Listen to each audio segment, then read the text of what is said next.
أعوذ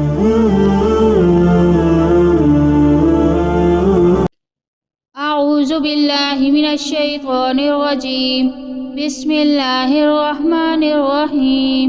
السلام علیکم ورحمۃ اللہ وبرکاتہ۔ رجب کی پہلی جمعہ جو یہ 3 آیات پڑھے گا اس گھر میں 40,000 فرشتے آئیں گے۔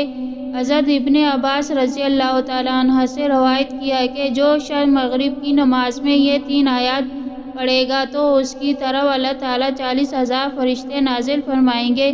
ان کے اعمال کی مثال اس کے لیے اجر لکھا جائے گا اور اس کی طرف ایک فرشتہ بھیجا جائے گا 7ویں آسمان کے اوپر سے۔ اس کے پاس ایک ہتھوڑا ہوتا ہے، اگر شیطان اس کے دل میں کوئی برائی ڈالنے کی کوشش کرے گا اسے ہتھوڑے سے مارے گا، یہاں تک کہ اس کے اور شیطان کے درمیان 70,000 حجاب قائم ہو جائیں گے۔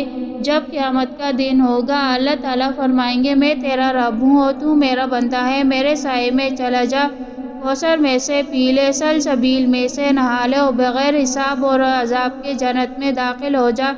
اسی طرح حضرت ابن مسعود رضی اللہ تعالیٰ عنہ سے روایت کیا کہ رسول اللہ صلی اللہ علیہ وسلم نے فرمایا جس شخص نے مغرب کی نماز جماعت کے ساتھ پڑھی پھر وہیں مسجد میں بیٹھ کر یہ 3 آیات پڑھے تو اللہ تعالیٰ اس کے ذریعے 70 فرشتوں کو مقرر فرما دیتے ہیں جو اللہ کی تسبیح بیان کرتے ہیں اور اس کے لیے قیامت تک استغفار کرتے رہیں گے۔ آج رجب کی پہلی جمعرات ہے، آپ نے ابھی یہ 3 آیات پڑھنی ہیں۔ رجب کی ہر صبح یہ 3 آیات پڑھنے کا معمول بنا لے، بلکہ ان آیات کو اپنی زندگی کا حصہ بنا لیں۔ انشاءاللہ تعالی آپ کا گھر اور اللہ کی رحمت سے فرشتوں سے بھر جائے گا جو آپ کے لیے، آپ کے گھر والوں کے لیے، گھر کے تمام افراد کے لیے دعائیں کریں گے، رحمت کی بخشش کی آپ کی دعاؤں پر آمین کہیں گے۔ تو یہ 3 آیات سورۃ انعام کی پہلی 3 آیات ہیں، ابھی ان کو پڑھ لیں۔ الحمدللہ الذی خلق السماوات والارض وجعل الظلمات والنور ثم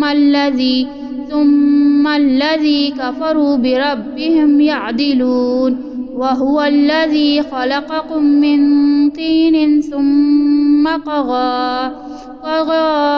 أجلا وأجلا مسمى عنده ثم أنتم تمترون وهو الله في السماوات وفي الأرض يعلم سركم وجهركم ويعلم ما تكسبون۔ اگر آپ کو یہ ویڈیو اچھی لگی ہے تو اسے لائک کریں، شیئر کریں اور چینل کو سبسکرائب کرنا نہ بھولیں۔ اگر کوئی وظیفے کے متعلق پوچھنا چاہتے ہیں تو نیچے کمنٹ سیکشن میں آگاہ کیجیے گا، اگلی ویڈیو میں آپ کے مسائل اور پرشنوں کو دور کرنے کے مطابق بنائی جائے۔ جزاک اللہ۔